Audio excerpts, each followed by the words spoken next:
Ibihe byiza cyane rero kuri we udahwema kutwereka ko ududakurikira umunsi ku munsi. Njyewe nitwa Omega Boy, iyi shene uri kumviraho amakuru yitwa Igika TV Rwanda. Kugira ngo ubone amakuru neza ubasha kubanza gukora aho ngaho ku kantu k'umutuku, ukibuka no kuza gukora kukazogera kugira ngo ujye ubona amakuru yacu. Na kantu karaho hasi mu magambo atukura kanditseho subscribe, ubundi ugakoraho ukajya ubona amakuru tugenda dushyiraho umunota ku wundi abari kuvugwa haba hano mu gihugu cy'u Rwanda ndetse no hanze yacyo, hose tuba tukugerayo tukakubwira ibiri kuhavugirwa.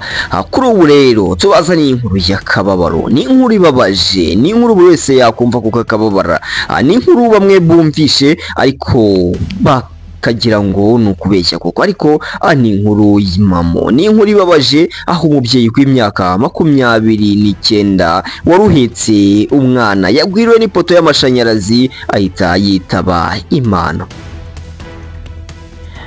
Ni inkuru mbi yabaye ku munsi w'ejo tariki 11 z'ukwezi kwa gatatu 2024, aho umubyeyi witwa Janine yarahetse umwana w'imyaka 2 ari gutambuka mu mudugudu wa Rebero, akagari ka Kayenzi, umurenge wa Busogo, mu ntara y'Amajyaruguru. Tuyizeye Janine yari ari gutambuka mu muhanda avuye guhinga, ahita agwirwa n'ipoto y'amashanyarazi ahita yitaba Imana. Ariko kubw'amahirwe ntabwo umwana yarahetse yigeze ahasiga ubuzima, bitewe nuko abaturage bahise batabara bagahita bakuraho umwana atarahasiga ubuzima. Amakuru avuga ko ipoto y'amashanyarazi yamugwiriye, insinga zikamwizingiraho, niko kumukoraho nuko ahita afatwa n'amashanyarazi.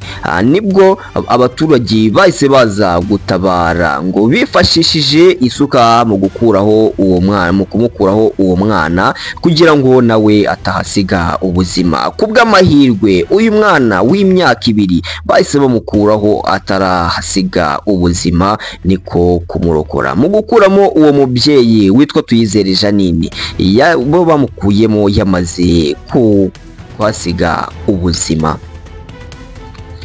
Ibyo bikimara kuba bahise bamwihutana ku bitaro, niko kumugezayo abakora isuzuma. Nyuma kuri ubu ngubu umurambo we ukaba wagaruwe mu rugo kwa Tuyizere Janine wari ufite abana 2 harimo n'uyu nguyu yarahetse, ukaba ugiye gushyingurwa.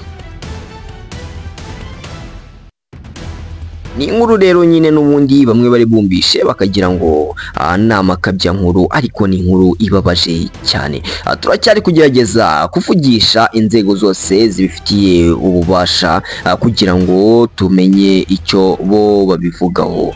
Njyewe nitwa Omega Boy, twebwe twitwa Igika TV Rwanda. Ni inkuru twe turi kukugezaho y'umubyeyi witwa Tuyizere Janine wagwiriwe n'ipoto y'amashanyarazi ahita ahasiga ubuzima.